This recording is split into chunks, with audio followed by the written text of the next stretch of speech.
Hello, everyone, and welcome back to your favorite podcast, Stop the Internet Podcast. It's spooky season. The best season. You know what that means. Witches are out. I'm your host, Kelee. I'm here with... Rebecca. Guess what? We're witches. If you couldn't tell. If you're not watching this on video, you're kind of missing out. We are fully dressed up as witches today. It's very exciting. It is. I feel like this speaks to me. I think this represents us a lot. We're both big Halloween people. Yeah. And dressing up as witches today really just makes us feel happy. It fuels me. Me too. Today's subject, spooky stories. It's spooky. Ooh. So, yes, we're dressed as witches, but most of the stories in today's episode are going to be non-paranormal. What sparked this idea for me was the question, what is scarier or what is worse, a ghost or a human? So, Rebecca, if you were to wake up in the middle of the night and see something in your room, what is worse, if it's a ghost or if it's a human? I don't know that I believe in ghosts, so a human. I felt the exact same way, but then somebody rebutted my answer by saying, but if you were to see a ghost and you don't even believe in ghosts and it actually was a ghost, it would just confirm that ghosts are real. And I think that's scary. But when you say ghost, are you talking Casper?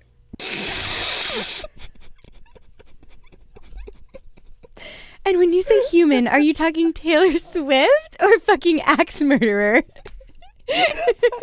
What do you picture as a ghost in your head? I was picturing a bad ghost because I was picturing a bad human. But I guess a ghost could be Casper, a friendly ghost. Right. Okay. You guys, Rebecca's had a little bit of witches brew, and she's on another level right now. But, like, people who believe in ghosts, like, what does a ghost look like to them? I don't know. I guess a person? Right, like a person or, like, the classic white sheet over your head ghost. Like, that's where I'm just confused. Because if I saw that, I'd be like, cool. You would say cool? I would say ghoul. I think we need to move on and keep this intro. That was funny. Keep that in. I'm going to keep that in. Okay. I think we're going to jump right in. Woo woo. Cue the intro.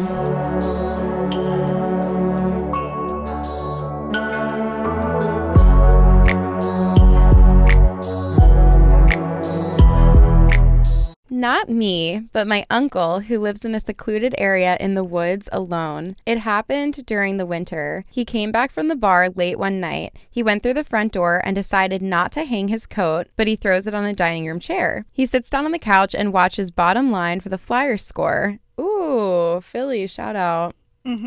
While he was waiting, he hears a noise in the coat closet. He decides it's nothing and goes back to his thing. He finds the score and turns in for the night. The next morning, he finds the closet door wide open along with the side door, complete with visible footprints leading into the woods. Oh, stop. There was a human in his coat closet. I'm getting the creepies. Ew. Actually horrifying. My uncle is convinced they were hiding in the closet while he was sitting there and waited until he went to bed to bolt. Bad.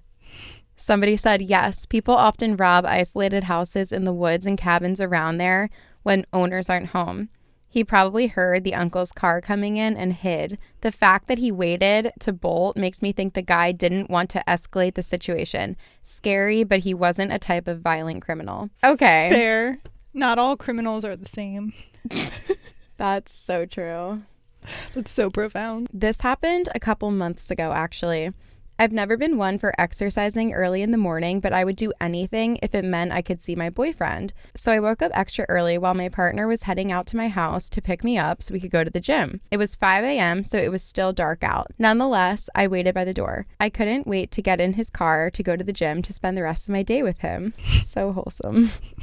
Very. I saw his car stopping on the road to pick me up, and as I went down the stairs, I saw a hooded man run to his door. My boyfriend accelerated and drove off. I immediately ran up the stairs into my house. I texted my partner to see if he was fine. I anxiously waited for a reply, and then he replied back, I think it's safe. I'll turn around to check. I felt at ease knowing that he was fine. My anxiety went down, and I leaned on the door, fidgeting with the lock as I waited for the okay to go out. And then the I'm here, he texted. And as I was about to open the door, another text popped up on my screen. Do not open the door. He's there. at your door.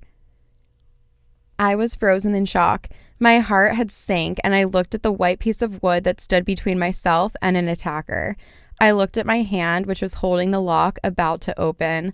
I immediately removed my hand and secured the door with the second lock and step away, grabbing a weapon. Stop. That's so scary. Is that it? Yeah. How is that it? She left us hanging. What happened? I think a lot of stories involve people, like criminals, being opportunistic. So they do things that are easy for them. So they would have just waited until the door was unlocked. But if the door was locked, they would have just moved on to the next house that had an unlocked door. Yeah. So who knows? But that's so scary. I hope Trisha doesn't watch this episode, because Trisha was saying that she gets up really early for work some days and she's always scared to walk from her house to the car. Yeah. And I'm like, wait, that's not even scary. And so I pictured this story in her neighborhood and I'm like, it's possible. Because don't they say more crimes happen early in the morning versus late at night? I don't know. I think that's a thing where you're more likely to get like mugged or whatever if it's like 5 a.m. and it's dark versus like 10 p.m. Stop. I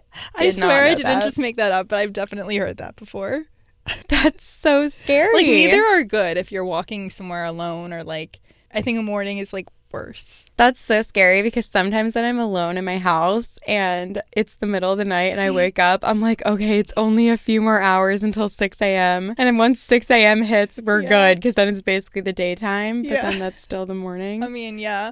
Are you a night person? Like, do you get up a lot? Not really, but if I'm alone in the house, I think I probably wake up more because I know I'm alone, and every noise, I'm like, what was that? Yeah. Yeah. Scary. That is really scary. I'm just picturing a guy in like a black hoodie, like, ew. Ew. Worse than a ghost. Did you watch Pretty Little Liars? Yes. See? A. Side note, if you watch Pretty Little Liars, you should definitely watch this guy on YouTube. His name is Mike's Mike, and he does an unhinged analysis of Pretty Little Liars, and it's the funniest thing I've ever seen. It's like 5 hours long. It's like 3 parts. He goes through everyone. I need to watch that. Yes, you do. The guy's hilarious. Mike's Mike. I'll link it in the description. Because I was rewatching it just like for fun, like only here and there a few months ago. It was actually really creepy. Really? Yeah, I was kind of like jumpy. Really? I get scared really easily though. I don't remember it being scary. Maybe I'll rewatch. Yeah, because it's like the music and then the hoodie and the outline of the hoodie. Oh God. The hoodie is scary. It's always the hoodie. Facts. When I turned 18, I got my first apartment. I started using the laundry down the street. I noticed the owner would show up within 10 minutes of my arrival. It didn't matter what day or time. Always trying to chat me up, drive me home, etc. Creeper dude.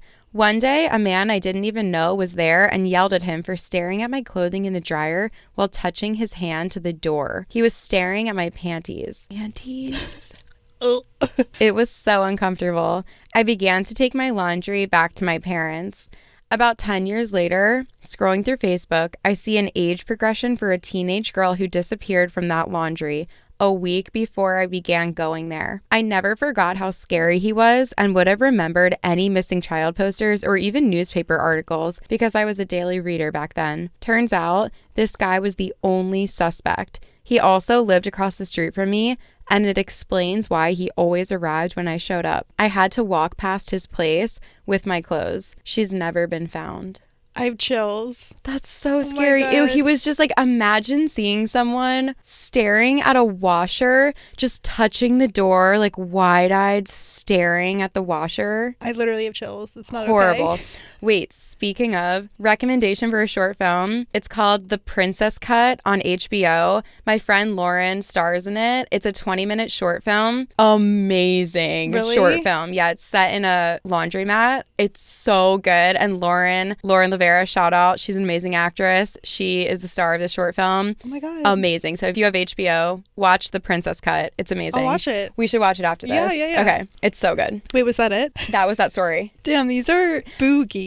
I know. Some of them are short, but they really hit hard. Yeah. As I was writing this episode, I labeled this story as horrifying. Here we go. Damn, girl. I was sitting in my room at like 11:30 p.m. I heard lots of shit downstairs and assumed it was my mom. I heard her walk up the stairs to my room and I called out to her. She didn't say anything and walked downstairs. I went down about a half hour later to find a piece of paper with the words, "You're lucky, I'm scared too." And a whole bunch of shit was missing. No.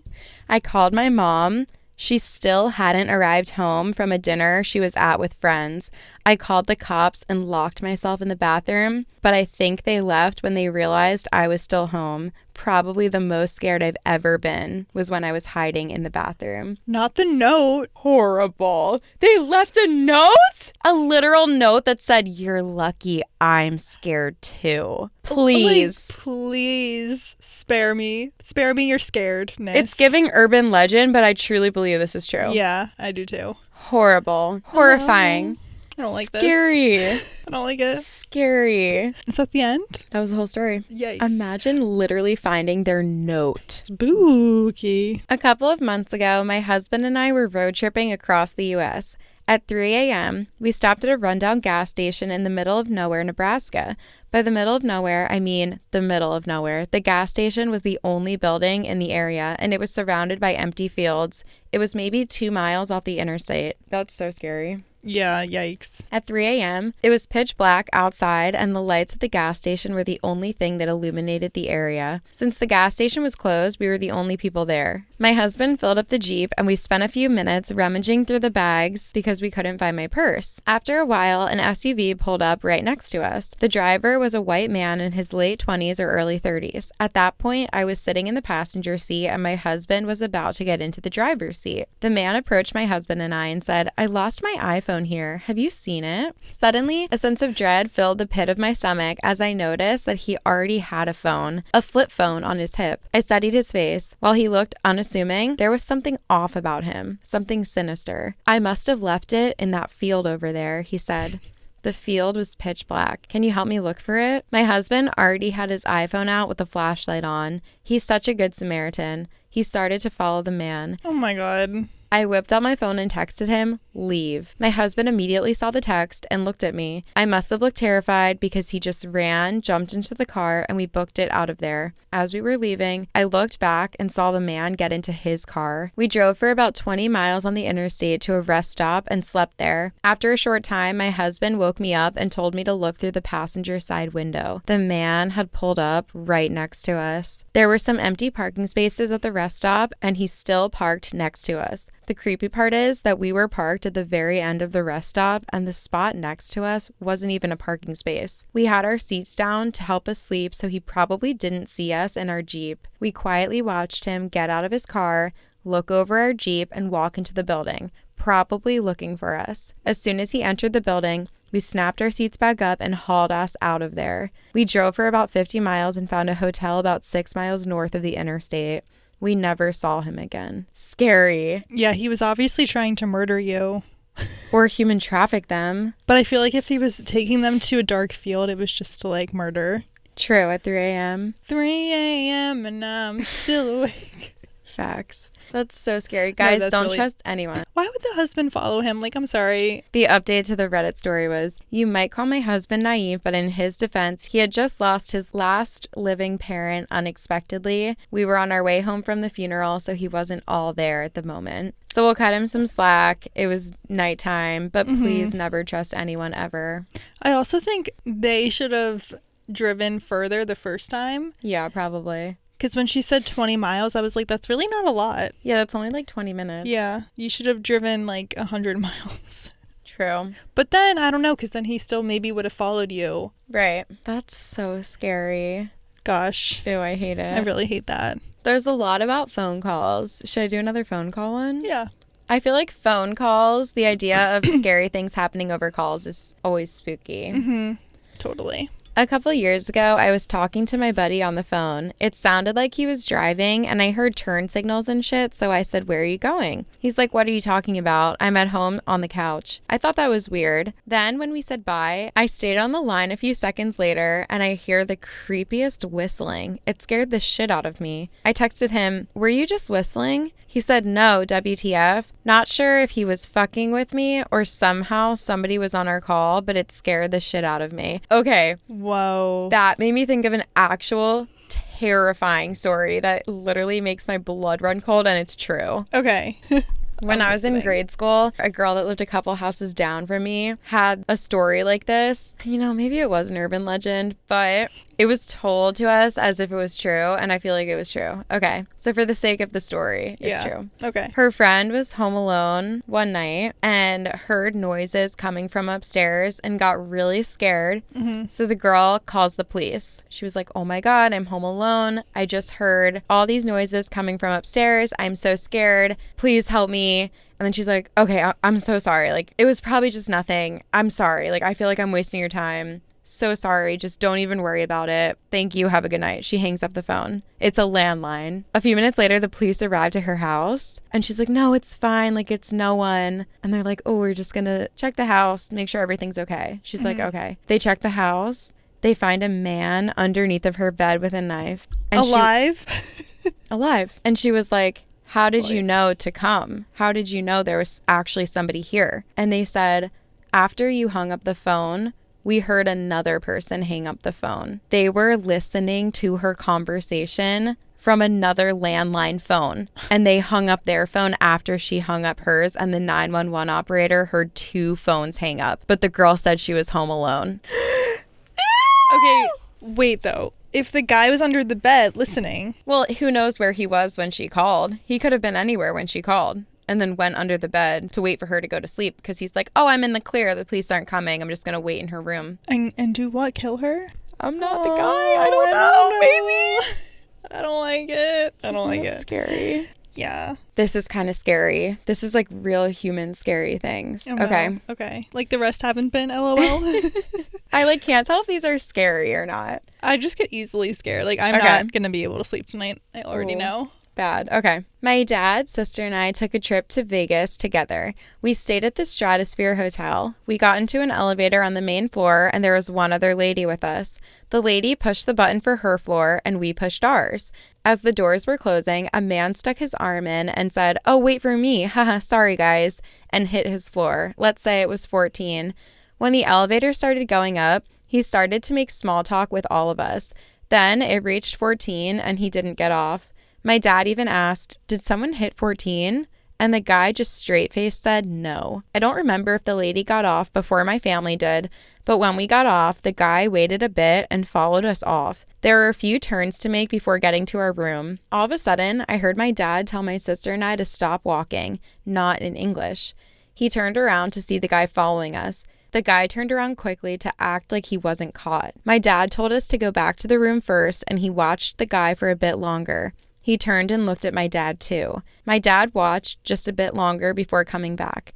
I don't want to know what might have happened if my dad wasn't there or if he didn't sense the guy following us. We asked to be switched to another tower after that. That's so scary. And I think about this all the time when I'm in hotels because when you're in an elevator with someone, you're so vulnerable to anything they want to do. And when you get into an elevator first and you hit your button, they know what floor you're on. Yeah. And there's only so many rooms on each floor. And anyone could just follow you off the elevator, follow you into your room, and then when you go to unlock it, just like kick you in and follow you in, and now they're in your room with you. Wait, I don't like that. I'm never really in a hotel by myself. I was at a wedding recently and I didn't even think of that. And now I'm like, that could have happened so easily to me.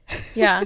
Hotels are low-key kind of scary. I'm on high alert now when I go to hotels. Yeah. It's funny because hotels are a place where I low-key feel really safe. Like whenever I travel and I'm staying somewhere more low-key, like an Airbnb or something, I always tell myself if I get there and it's completely terrifying, I can always just drive to the nearest Hilton or Marriott or Holiday Inn because at least I would be safe there. Yeah. And I could stay there for one night night and then reassess. Right. I get that. So I feel like nothing is safer to me than a Holiday Inn lobby. But there is a little bit of scariness when you're going to your room in an elevator and there's strangers following you. And yeah. Yeah, no. Okay, this is getting me hyped for a travel stories episode. Wait, I want to do that one. Okay, let's do it. Okay. Yay! I have some crazy travel stories. Yeah. Growing up, my bedroom was the only one that faced the front of the house/street. When I was about 8 or 9, I woke up to my dad calmly but firmly telling me to get up, go into the bathroom, and shut the door. I was annoyed because I was half asleep, but I listened. Apparently, I was more tired than I realized because I fell asleep on the bathroom floor. The next morning, I asked my mom what happened. She seemed oblivious and confused. I looked at my dad like she was crazy, and I asked him why he had woken me up. He denied doing it. I was becoming frustrated to the point of tears, but I ultimately let it go. Fast forward to college. I was home one break, and I decided to ask again. I had thought of that night on and off for years, and it still bothered me. This time, my dad goes, I was wondering if you even remembered that. Turns out that a lot of houses on our block were being vandalized and robbed all those years ago. Someone had broken into the garage and was inside of our house. My room was partially over the garage. My dad heard it happen and quietly got me to safety. Police were called and the guy ran. He was never caught. However, my parents didn't want a terrified kid on their hands, so for years they pretended like nothing had ever happened. It wasn't supernatural, but it was unsettling for sure. Okay, I understand the dad lying the next day or even for like a year, but to wait until college, like, come on. That is a little excessive. Like, you just gaslighted him for 18 years. I thought that he was going to be like, there was a man with a knife standing over your bed. Not like someone robbing the garage, which, like, yeah, it's scary, but like... Wait, true. I don't know. That's like, that's where my mind went, that someone was already like in her room or something. And the dad just like intercepted like the knife in the air. My sister's husband and my sister had just had their first child a few months prior. My brother-in-law was working the graveyard shift at his job as my sister stayed home taking care of my nephew. Around 2 a.m., she heard loud knocking on her back door. She went to go check it out and saw a lady banging on the door asking for my sister to let her in. The lady told my sister that her husband had just beat her down the street and was looking for her. My sister was hesitant to let her in since she had a newborn in the house and didn't want to interfere. She told the lady that the best she could do was call the police for her. The lady told my sister not to call the police and to let her in. This is where my sister got suspicious. She went to get her phone and she called 911. When she went back to the door, the lady was gone. The police arrived a few minutes later, and they told my sister that the same situation happened a few streets down. Apparently, the couple would do this act to get into people's homes. I mean, yeah, I feel like that's something more common now where there's like an accomplice and the one acts like something is horrible is happening. Yeah. To distract. It happens a lot, I think, in like car situations. Yes. And with trafficking, I think that's like a tactic people use to try to get someone in the car because it's like, oh, my tire's flat or something like that. Mm-hmm. I just really hate that because if you're a good person and you know, aren't jaded like me, honestly, I think I would be the idiot that helps the person and then like, bye forever. Yeah. I think the thing that gives it away, though, is that the sister was like, oh, I'm going to call the cops for you. Well, yeah. And the lady was like, no, don't do that. You just help me. So yeah. I think in the situations where if you're in the Target parking lot at night and a woman comes up to you and is like, my car won't start, will you help me jump it or whatever? Mm-hmm. And if you offer, oh, I can't help you, but I will call the cops and I'll wait here for you while they come. And the person's like, no, don't do that. I want you to help me. That's the giveaway. Okay, wow, yeah. Yeah, if you offer to call the cops for someone that actually needed help, they would probably be like, oh my gosh, thank you. My phone's locked in my car and I couldn't call myself or something like that. It's a really good thing to know because I would be the person that would be like, oh, la-di-da, sure. I'll go in your car. Yeah. No, never help someone. Also because especially when it comes to cars like that, or if someone's like, oh, my foot is broken and I can't walk, like, will you help me walk? Well, that I'd be like, F you. I don't know. There's all these things that people say when they're like trying to traffic you. Be like, oh, I'm not the person that can help you, but I will definitely contact the person that can help you. Mm-hmm. And if they refuse the person who's the expert and the professional and they want you to help them, that's the issue. Wow. Were you taught that? Or is that just common sense? I actually don't know. Did I just figure that out myself? I feel like I never like would have thought to say, oh yeah, I'll call the cops and they can help you. I don't even know. I'm such like a panicker in those situations where it's like fight or flight. Mm-hmm. You flight or you fly. I don't know. You do one of them. She does one of them. Yeah, I don't know that I'm a panicker. I just like my mind like shuts down, and I just luckily I've never been in that situation. It's possible that in that situation, no, hell no, I would never help someone if I was alone, please. Actually, yeah. I say that I would be dumb, but maybe I wouldn't be as dumb as I think I would. Yeah, I think that intuition and those gut feelings really help you out in those situations when somebody actually has bad intent surrounding a situation, but who knows? Yeah. But it's sad that when people pair up like that, they often send like the woman into the field. Yeah. Because they're more likely to be trusted. Yeah. I'm not trusting no one. No. Period. Hell no. Period. At the house my dad lived in at the time, it was really old, built in the 1800s. There were plenty of times I'd be sitting in the living room and distinctly hear the cabinets opening and closing in the kitchen. It was just me and my dad that lived in the house, but you could clearly see when his bedroom door was shut and when he was asleep. Normally, my dad worked 7 to 3, but occasionally worked a PM or overnight shift. One night, he was working until 11. I was 17 at the time. Around 8 or so, I'm sitting in my room, and I think I hear footsteps coming from the living room, which was adjacent to my bedroom. I assume my dad was home early. I go back to playing the game. I keep hearing steps, so I pause the game and listen, and the footsteps are just slowly pacing back and forth between the living room and the kitchen in a steady rhythm. I laid in bed, scared shitless, and actually counted the steps. Every time it took 15 paces to the living room, 15 back to the kitchen. Needless to say, I did not sleep that night. Ew. So, like, is that a paranormal thing? I don't know. It's scary. It is scary. It's spooky. Ew. Imagine you just heard, ew. You're in your room and you just hear 15 paces, like at a slow rate, and it's just like, bum, bum.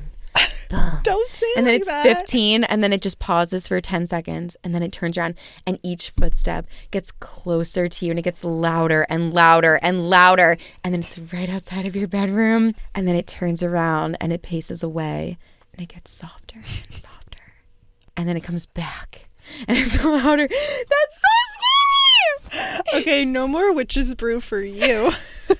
I think I need to write a scary movie. I think you do too. Jordan Peele, watch out. Facts. Absolute facts. You're going to be Dussy all over Hollywood. Facts. And I'm going to be Dussy Jordan Peele, hopefully. And my movie will be Dussy the box office. All facts. Okay. Speaking of helping people and falling into the trap, whatever, let me see how you would react to this one. Okay. Because we have the other side of the argument. Okay, here we go. We were on a road trip and stopped near a strip mall. My dad asked this guy in a parking lot where the nearest gas station was. Keep in mind, this was late at night and the area wasn't very populated. The guy asked if we were paying cash or card. Confused, my dad said card, and he didn't really carry cash on him. The guy said, I don't know. It only hit us when we got back in the car what was really about to unfold if he said cash. Am I dumb? What's going to unfold? Well, they were saying that you're going to get robbed. Yeah. If they said cash, they're going to rob you, but they said card. So they're like, oh, I don't know. My mind didn't go there right away. Like, that's why she said, oh, we didn't realize what was going to happen until we got back in the car and we were on our way, you know? Because sometimes I carry cash, but it's like $12. So what are you going to do? Chump me for $12? Some people are desperate. I mean, I guess, but it's like, who's out here carrying like hundreds of dollars in cash? A lot of people. Some people really? don't have a credit card. Yeah. Some people just don't even have a credit card. This is like rural United States. Like middle of nowhere. True. Somebody said, why wouldn't that be a normal question? In the middle of nowhere, they often never have debit or credit anyway and rely on cash only. If he only knew of a gas station with cash, obviously he wouldn't send you there if you only had your card. And I was like, okay, that does make sense. Mm-hmm. But a gas station only takes cash? This is in the middle of nowhere, though. It's still 2022. Like, it's a different world over there. It can't be that different where it's like people are traveling, interstates exist. So are you leaning towards the guy would have robbed him if he said cash? I don't know if that was necessarily if that was the point. I don't know. No, I don't think he was giving robber vibes. Robbers by the 1975. That is one of the best songs of all time, and the music video is a work of art. See, we were meant to be friends. We really were. Robbers by the 1975 is another level. Wait, you know those light up signs? They're kind of trendy. Neon signs? Yeah. Babe, you look so cool. I just want robbers. Love that. That's even cooler. Freshman year of college, I went to the 1975 concert. Wait, and Oh my God, speaking of scary stories. Wait, this is such a good story. Okay. Is it related to this? Yes. Okay, so went to the 1975 concert. My friend and I, we took a bomb Instagram photo and we were like kind of wearing cool outfits and we were like pointing at the camera. Caption, babe, you look so cool. If you know Robbers, you'll know the line. If you don't know Robbers, pause this episode, look it up right now on Spotify and watch the music video, please. It's amazing. Please. Okay. You'll be dussy. You will literally be dussy. Anyway, I'm coming home from the Tower Theater. So there's 2 subway lines in Philadelphia, the Broad Street line and the Market Frankford line. So we were going to Temple. Shout out to you, North Philly. We take the Broad Street line to City Hall. You have to transfer to the Market Frankford line and you take it all the way out of the city. It's the last stop. When we're leaving the concert, we get on the line. We go to City Hall. We're transferring. It's 12:30 a.m. That's when the subway stops running in Philly. So we transfer to the Broad Street line to go back to Temple. And the train is just sitting in the station for like 10 minutes because all of the workers and everyone has to get on and it's the last one. So we're sitting on the car, just everyone's in silence, we're tired, whatever. I see people walking towards us through like the car that's in front of our subway car. And I see a woman, and then right behind the woman is a guy with a ski mask. And it was probably like October, November maybe. Yeah. You wouldn't need a ski mask during this time. I was wearing a tank top to set the scene. I see this guy in a ski mask and I'm like, oh, fuck. And then I'm like, wait, no, he's walking with a woman. Like, that's his mom. Like, he's with his mom. A guy's not going to rob the train with his mom. So they both enter our car and I'm like, it's fine. It's fine. The woman keeps walking and the guy sits very close to us, like catty corner to us. He's sitting so we're like almost facing each other. I'm right next to the window. My friend's right here. And the guy is like right over there. He has a ski mask on. He has a big like black sweatshirt, black sweatpants. And I'm like, holy fuck, just like, please don't say anything to us. Like we're both little girls. It's late at night. I'm pretending like I don't even see him. I'm looking to my left. The window is right to my left. And I was looking at him in the reflection the whole time. So like eventually the train starts moving after like 10 or 15 minutes of just sitting there. The ride from City Hall to Temple is so short. It's like 10 minutes, maybe. This was the longest train ride of my life. Yeah. I'm staring at the guy in the reflection because I don't want him to know that I'm scared. I'm staring at him and he starts mumbling under his breath. And he's touching like everywhere on his body. He's almost like feeling up his whole body, but not in a sexual way. Like he was looking for something underneath of his clothes.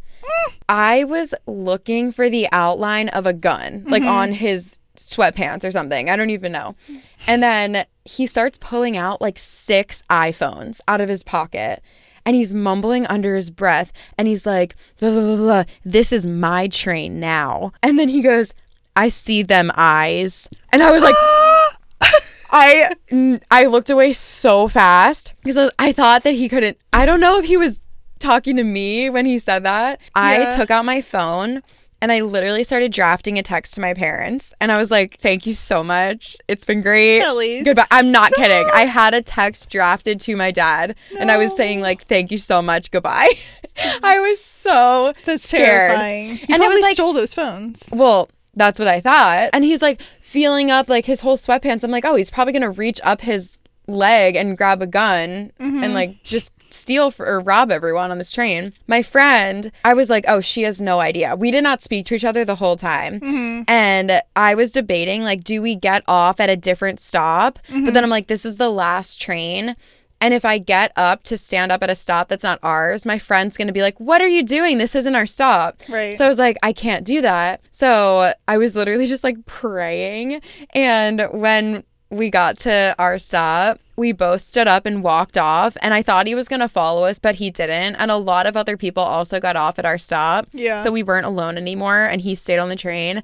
And my friend looked at me and she was like, oh my God, did you see that guy? Like, we both like immediately started crying, and we like ran home from the subway stop. It was so fucking scary. And I remember I was so freaked out. We stopped at 7-Eleven on our way back to our dorm, and there was a guy outside, and the guy was like, please buy me something to eat. Like, buy me, please. Like, I'm begging you. And I literally bought him something to eat because I was so scared that if we didn't give him something, he was either going to rob us or kill us. And so we bought him something to eat. Wow. Yeah. And then we went back to the dorm and nothing ever came of it. And I guess the guy was just like scary or having a moment with himself. But I have never been more scared. Like, oh, I'm literally about to be murdered than I am in this moment. Was that like the scariest moment for you? Probably, because there's been times where I was doing like dumb shit and I thought I was gonna die. Like, I was on an illegal hike in Hawaii and I didn't even do the whole thing because my intuition kicked in and it was like, if you continue, you're going to die. And so many people do it even though it's illegal, but it's really bad. I was young and dumb, and it's not that I regret doing it, but I would never do it again out of respect for the land, and I would never tell people to do it. Right. Makes sense. Yeah, so I totally was like, oh, if I keep doing this, I could die. So I went back down, but that was a choice that I made. But on the train, it's like, that's not a choice that I made. That's somebody else making a choice. You know what I mean? Yeah, like, there's been times when I was swimming and I'm like, oh, these waves are huge and they're like pushing me down and I can't handle this, so I need to leave. And if I don't get out of this water, I might drown, like that kind of thing. But also in Hawaii on the same trip. Good times. I can tell that story on the travel stories. We have to do that next. Yeah. And I also hitchhiked on that trip. That was not my smartest. How old were you? I was 19. That was not the smartest I've ever been. Was on that trip, but whatever. It's okay. You learned. Yeah, so there were times like that where I was making adventurous choices and I was like, okay, I'm pushing my own limits here. Yeah. But the time on the train, I'm like, oh shit, I might get murdered. Right, and that has nothing to do with me. Exactly. Yeah. Should I continue on and maybe we'll do like 2 more? Yeah. Okay. When my mom was in college, she worked at a local restaurant as a server. She's heading home around midnight one night after her shift, and a bunch of cops are outside of her apartment. Here's the story as it was relayed to her by the cops and her neighbors. Earlier that night, her neighbors noticed a guy hanging around her door acting sketchy. They called the police to report a possible attempted robbery. The police show up and the guy is nowhere to be found, but upon trying the handle, the door to my mom's apartment is open. Neighbors are adamant that they never saw the guy leave the area, so the cops decide to go in and look around the place. While inside, a completely naked man ran out of the closet as the police were coming in and flung himself out of the closed window. He was, of course, arrested. The police went to her work to tell her what happened and advised her that it might be smart to find somewhere else to sleep that night. She did not go to her apartment to grab anything, just left her work and drove straight to her parents' house and went back to get her stuff in the daylight a few days later with her dad. As far as she knows, they never found the guy, or if they did, they never told her. Gives me the heebie-jeebies thinking about that and what would have happened if her neighbors decided to mind their own business and not call it in. True. So scary. Oh my God. Good neighbors. Yeah, like thank God they did it and they called. Why was he naked? I don't want to know. Ew. I just like, this is really, this whole thing. It's giving me a lot to think about. Also, bystander effect. Is that what it's called? I think it is. It's like when something is happening and you're like, oh, somebody else is going to call that in, so I don't have to. Or you're like, oh, that accident is so bad that somebody has to call it in, so whatever, I'll keep going. But everyone thinks that, so no one ever calls it in. What are your thoughts I think about this sometimes, if you're in the car and you see something happen, or if there's an accident that happens, like that you witnessed, will you pull over? Okay, so I don't think I would pull over because I don't have the knowledge or the ability to actually help someone. That's what I think. I'm sure maybe I could help in some situations. Yeah. I would definitely call it in. But one time I was driving in Philly on a highway and I saw a massive branch in the middle of the street, in the middle of the highway. And it was so big that if somebody hit it, they would have crashed or something bad would have happened. And everyone was swerving out of the way around it. And I was like, even just people swerving could cause an accident. Right. So I'm like, you know what? I'm going to work up my confidence and I'm going to be a good Samaritan of the city that I live in. And I'm going to call 911 and tell them about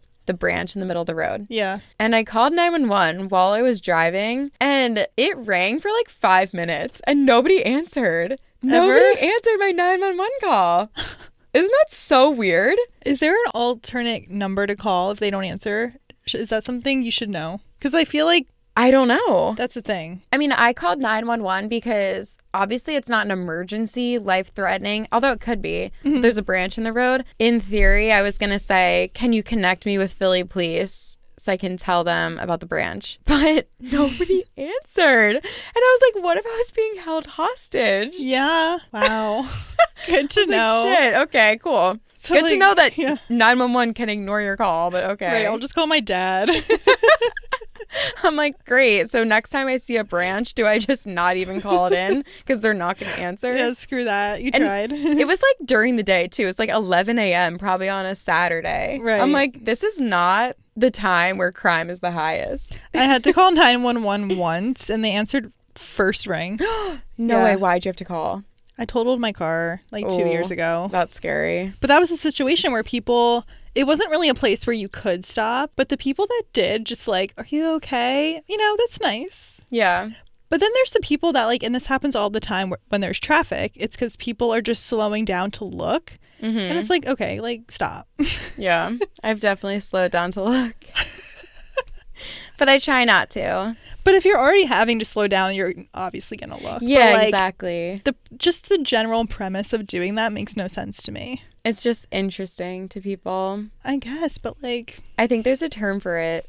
I can't find the actual term, but morbid curiosity. It's like the idea that when you see something happening, you can't look away, even though it's so bad and traumatizing. Okay, I guess I understand it. Oh, this is an interesting one. Okay. This happened to my mom in the early 70s. My mom was deep asleep in the middle of the night, but something jarred her awake. In the darkness of her bedroom, she could see a strange man opposite her bed staring at her. She had no idea who this guy was and was terrified because she was a single parent at the time, and my older brother, who was about 3, was in the next bedroom. My mom calmly asked the guy who he was and what he was doing there. He informed her that he was the son of my grandma's friend, and he just had to meet my mom. My mom decided that the best course of action was to treat this guy like a family friend and offered to make him coffee and brought him into the kitchen. She tried to make small talk with him. Fortunately, the guy left pretty easily. A couple of hours later, after she told him she had to get to school in the morning,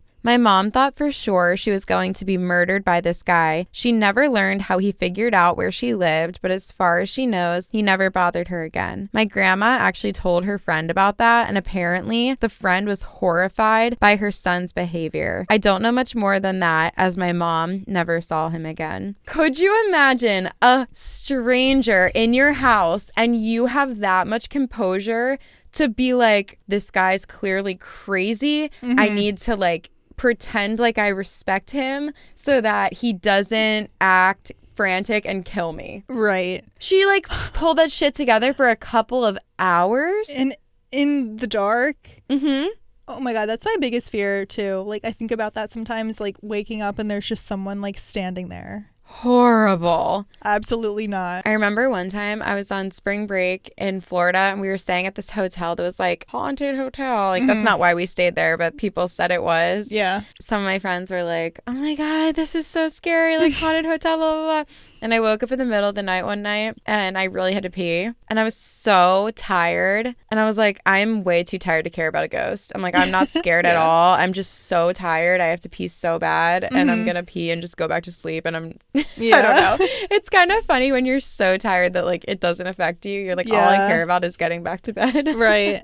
I know. I don't really think about it like that in those situations because it's like you just said, you're just so tired. Yeah. Like, who cares? I was staying alone in my house the other day and I had to pee in the middle of the night and I had just watched something scary before I went to bed, which was my own fault. And then when I got up to pee, I was like, eek, like what about like this isn't this? And then I literally was like, why am I doing this to myself? I was like, shut up. Yeah. Stop thinking that. you're in a house, it's fine, and go back to bed. And I was like, why am I doing this to myself? I know. And I think about that with scary movies in general. Yeah. It's like, why are we That's why I don't watch them. Yeah.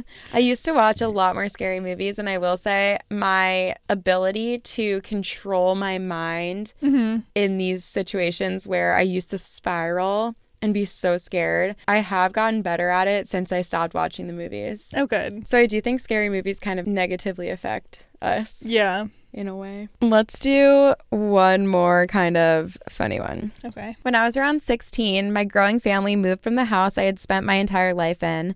As you would expect, we spent a lot of time fondly remembering things we used to do in the house as we were packing everything up.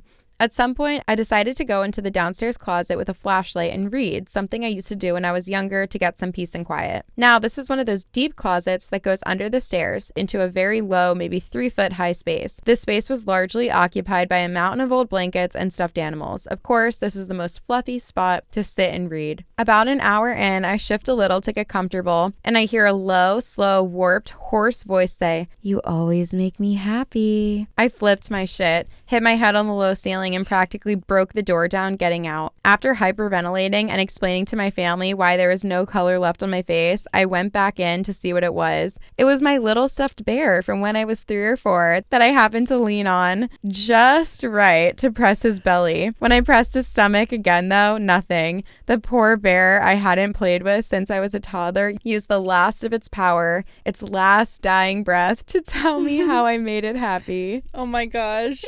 I was like, is this some Chucky doll? Yeah. Wow.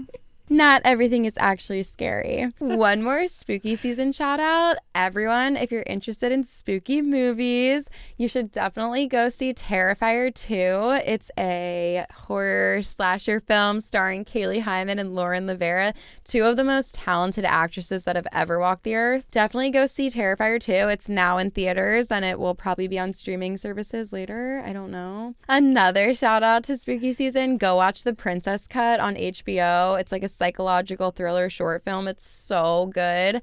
The actors are amazing. Shout out. Terrifier 2, Princess Cut. You guys are gonna love it. I hope you enjoyed our spooky season episode. Yay. It was so fun. It was. I liked it. Spooky. I hope everyone else likes it. I hope these stories are actually spooky when we listen back. Yeah, I mean, I was spooked. Okay, good. That's the goal. Happy spooky season. Happy Halloween. Yes. And we'll see you in the next one. Bye. Bye.